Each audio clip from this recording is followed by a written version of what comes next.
நண்பர்களே, இன்று நாம் ஒரு மகா ரகசியம் பற்றி பேசப்போகிறோம். இது உங்கள் வாழ்க்கையை மாற்றும்.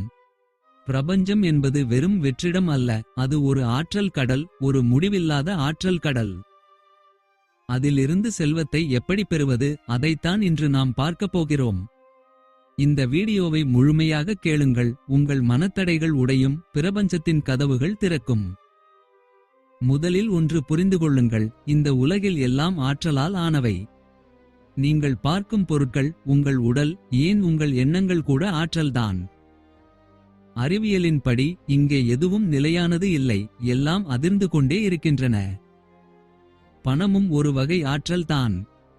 அந்த ஆற்றலோடு உங்கள் மனதை இணையுங்கள், அப்போதுதான் செல்வம் தேடி வரும். ஏன் பலர் கஷ்டப்படுகிறார்கள்?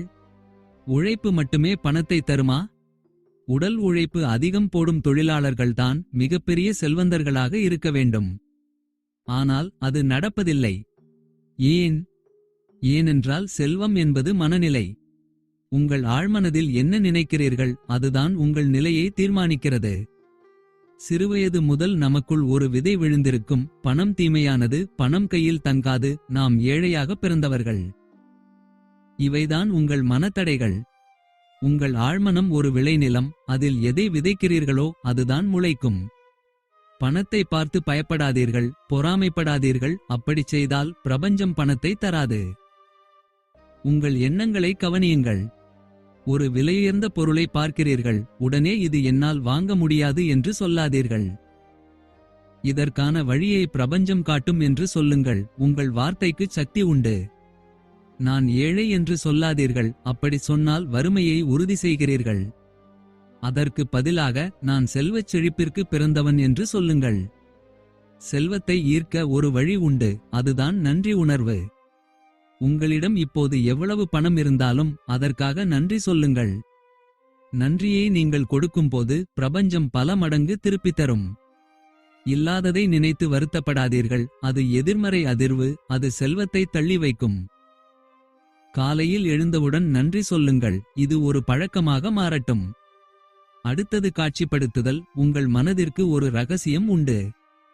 நிஜத்திற்கும் கற்பனைக்கும் அதற்கு வித்தியாசம் தெரியாது. நீங்கள் ஒரு செல்வந்தராக வாழ்வது போல நினையுங்கள், வங்கியில் பணம் நிறைந்துள்ளதாக கற்பனை செய்யுங்கள். அந்த மகிழ்ச்சியை இப்போதே உணருங்கள், அந்த திருப்தி உங்கள் உடல் முழுவதும் பரவட்டும். நீங்கள் எந்த அளவு உணர்கிறீர்களோ அந்த அளவு விரைவாக பலன் கிடைக்கும். பிரபஞ்சம் ஒரு உணவகம் போன்றது, எதை கேட்கிறீர்கள் என்பதில் தெளிவு வேண்டும். நிறைய பணம் வேண்டும் என்று சொல்லாதீர்கள், எவ்வளவு வேண்டும் என்று சொல்லுங்கள். ஒரு இலக்கை முடிவு செய்யுங்கள், அதை ஒரு காகிதத்தில் எழுதுங்கள், அடிக்கடி அதை பாருங்கள். உங்கள் ஆழ்மனம் அதற்கான வழியை தேடும், புதிய யோசனைகள் வரும், புதிய மனிதர்கள் வருவார்கள். அதை சரியாக பயன்படுத்துங்கள். மற்றவர்கள் வளர்ச்சியை பார்த்து பொறாமைப்படாதீர்கள், அவர்கள் இன்னும் வளர வாழ்த்துங்கள், அப்போதுதான் அந்த வெற்றி உங்களை தேடி வரும். பணத்தை துரத்தாதீர்கள், காந்தம் போல பணத்தை ஈர்க்க பழகுங்கள். பயம், கவலை, சந்தேகம், இவை மூன்றும் உங்கள் எதிரிகள். இவற்றை வேரோடு பிடுங்கி எறியுங்கள். பிரபஞ்சத்தில் செல்வம் குறையாது, சூரிய ஒளி போல அது எல்லோருக்கும் பொதுவானது, உங்களுக்கான பங்கு நிச்சயம் உண்டு. தூங்கும் முன் ஒரு பயிற்சி செய்யுங்கள், அன்று நடந்த நல்ல விஷயங்களை நினைத்து பாருங்கள். பணத்தை ஒரு நண்பராக பாருங்கள், பணத்தை அன்போடு கையாளுங்கள். பணத்தை நீங்கள் மதிக்க வேண்டும், எதை மதிக்கிறீர்களோ அது உங்களிடம் தங்கும். நீங்கள் ஒரு சாதாரண மனிதர் அல்ல, பிரபஞ்சத்தின் ஆற்றல் உங்களுக்குள் இருக்கிறது. மனதை கவலைகளில் இருந்து விடுவியுங்கள், நம்பிக்கையை விதையுங்கள். செல்வம் உங்கள் கதவை தட்டும். இன்று ஒரு புதிய அத்தியாயம் தொடங்குகிறது, நீங்கள் ஒரு செல்வந்தராக மாறப்போகிறீர்கள். இப்போது உங்கள் மனதில் ஒரு கேள்வி எழலாம், நான் இவ்வளவு காலம் நேர்மறையாகத்தானே யோசிக்கிறேன், இருந்தும் ஏன் எனக்கு இன்னும் செல்வம் கிடைக்கவில்லை? இங்கேதான் நீங்கள் ஒரு நுட்பமான தவறை செய்கிறீர்கள். நீங்கள் நேர்மறையாக யோசிப்பதாக நினைத்துக் கொண்டு உண்மையில் வறுமையின் மீதே கவனம் செலுத்துகிறீர்கள். உதாரணமாக, ஒரு கடனை அடைக்க வேண்டும் என்று நீங்கள் பிரபஞ்சத்திடம் கேட்கும்போது உங்கள் கவனம் கடனின் மீது இருக்கிறதே தவிர பணத்தின் மீது இல்லை. கடன் என்பது ஒரு சுமை, ஒரு பயம். அந்த பயத்தோடு நீங்கள் எதை கேட்டாலும் பிரபஞ்சம் உங்களுக்கு இன்னும் அதிகமான கடனைத்தான் தரும். ஒரு மனிதர் இருந்தார். அவர் தினமும் காலையில் எழுந்து எனக்கு நிறைய பணம் வேண்டும் என்று வேண்டினார். ஆனால் அவர் ஒவ்வொரு முறை செலவு செய்யும் போதும் ஐயோ பணம் தீர்ந்துவிடுமே என்ற பயத்தோடுதான் செலவு செய்தார். இங்கே அவர் வாய் சொல்வது செல்வத்தை, ஆனால் அவர் மனம் உணர்வது வறுமையை. இந்த முரண்பாடுதான் உங்கள் முன்னேற்றத்தை தடுக்கிறது. நீங்கள் ஒரு கடையை திறந்து வைத்துக்கொண்டு வாடிக்கையாளர்கள் வரவில்லை என்று கவலைப்பட்டுக் கொண்டே இருந்தால் உங்கள் கவலை ஒரு திரையாக மாறி புது வாடிக்கையாளர்களை உள்ளே வரவிடாமல் தடுக்கும். அதற்கு பதிலாக அந்த நேரம் உங்களுக்கு கிடைத்த ஓய்வுக்காக பிரபஞ்சத்திற்கு நன்றி சொல்லுங்கள். அந்த அமைதியான நேரத்தில் உங்கள் தொழிலை எப்படி மேம்படுத்தலாம் என்று சிந்திக்கும்போது உங்கள் அதிர்வுகள் மாறுகின்றன. பிரபஞ்சம் உங்களுக்கு பணத்தை மூட்டையாக கட்டித்தராது. மாறாக அது உங்களுக்கு ஒரு யோசனையை தரும், ஒரு சரியான மனிதரை உங்கள் முன்னால் கொண்டு வந்து நிறுத்தும். அந்த தருணத்தில் நீங்கள் சோம்பேறியாக இருந்தால் பிரபஞ்சம் கொடுத்த வாய்ப்பை நீங்கள் நழுவ விடுகிறீர்கள் என்று அர்த்தம். உதாரணமாக, நீங்கள் ஒரு வீடு வாங்க வேண்டும் என்று ஆசைப்படுகிறீர்கள். திடீரென்று உங்களுக்கு தெரிந்த ஒருவர் ஒரு நிலத்தை பற்றி பேசுகிறார். அப்போது நீங்கள், இப்போது என்னிடம் பணம் இல்லையே, நான் எப்படி வாங்குவது என்று எதிர்மறையாக பேசினால் அங்கே நீங்கள் வாய்ப்பை மறுக்கிறீர்கள். அதற்கு பதிலாக, இதோ என் கனவு இல்லத்திற்கான வழி பிறந்துவிட்டது, அதற்கான பணத்தை ஈர்க்க நான் என்ன செய்ய வேண்டும் என்று உங்களையே நீங்கள் கேட்டுக்கொள்ளுங்கள். உங்கள் வாழ்க்கையில் நடக்கும் ஒவ்வொரு சிறிய முன்னேற்றத்தையும் கவனியுங்கள். இன்று உங்களுக்கு தற்செயலாக ஒரு உதவி கிடைத்தால் கூட அதை ஒரு செல்வமாக கருடுங்கள். பல நேரங்களில் நாம் பெரிய அற்புதங்களை எதிர்பார்த்து சின்ன சின்ன மேஜிக்கை கவனிக்க தவறிவிடுகிறோம். நீங்கள் எப்போது பணத்தை ஒரு சுமையாக பார்க்கத் தொடங்குகிறீர்களோ அப்போதே பிரபஞ்சம் கதவுகளை மூடிக்கொள்கிறது. உங்கள் மின்சார கட்டணம் அல்லது வீட்டு வாடகை வரும்போது வருத்தத்தோடு அதை கட்டாதீர்கள். இந்தச் சேவைகளை அனுபவிக்க எனக்கு பிரபஞ்சம் வசதி செய்து கொடுத்திருக்கிறது என்ற நன்றியோடு பணத்தை செலுத்துங்கள். கொடுக்கும்போது நீங்கள் மகிழ்ச்சியாக இருந்தால் மட்டுமே அது உங்களிடம் பல மடங்காக திரும்பி வரும். இன்னொரு முக்கியமான விஷயம், உங்களைச் சுற்றி இருப்பவர்கள். நீங்கள் எப்போதும் பற்றாக்குறையை பற்றி பேசும் மனிதர்களோடு இருந்தால் உங்கள் மனமும் அதே வறுமை நிலைக்கு தள்ளப்படும். செல்வம் என்பது ஒரு தொற்று நோய் போன்றது.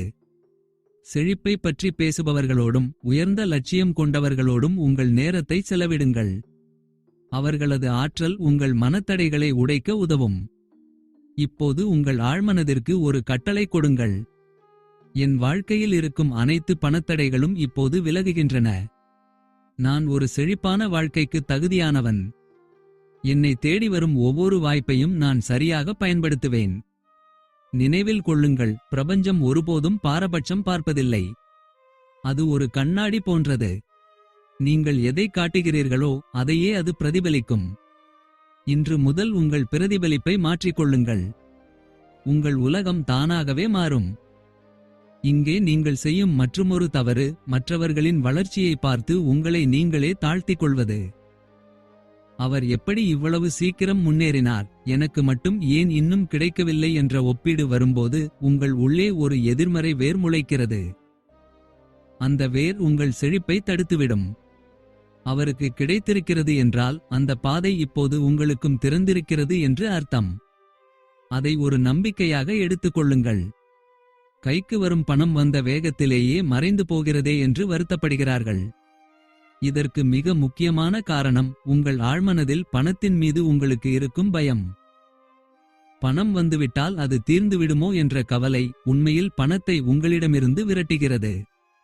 ஒரு சின்ன உதாரணத்தை பார்ப்போம். நீங்கள் ஒரு விருந்தினரை உங்கள் வீட்டிற்கு அழைக்கிறீர்கள். அவர் உள்ளே வரும்போதே நீங்கள் எப்போது கிளம்புவீர்கள் என்று கேட்டால் அவருக்கு எப்படி இருக்கும்? அவர் அங்கிருந்து உடனே செல்லவே விரும்புவார். பணமும் அப்படித்தான். அது உங்கள் கைக்கு வரும்போதே இது எப்போது தீருமோ என்ற கவலையை நீங்கள் காட்டினால் அது உங்களிடம் தங்குவதற்கு அஞ்சுகிறது. பணத்தை அன்போடு வரவேற்க கற்றுக்கொள்ளுங்கள்.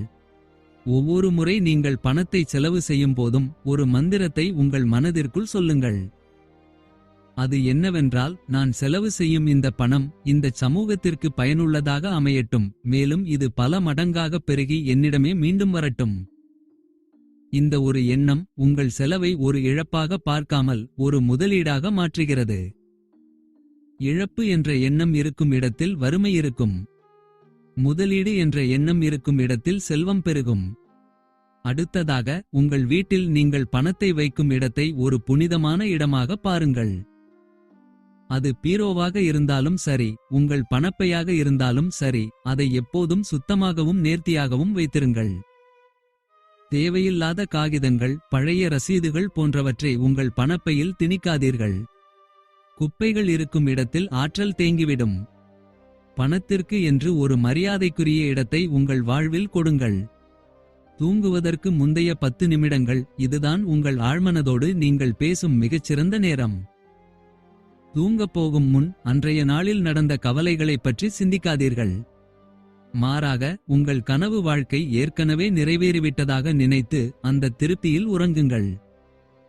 உதாரணமாக, உங்களுக்கு ஒரு அழகான கார் வேண்டும் என்று ஆசை இருந்தால், அந்த காரை நீங்கள் ஓட்டுவது போலவும் அதன் வாசனையை நீங்கள் நுகர்வது போலவும் மிகத் தெளிவாக கற்பனை செய்யுங்கள்.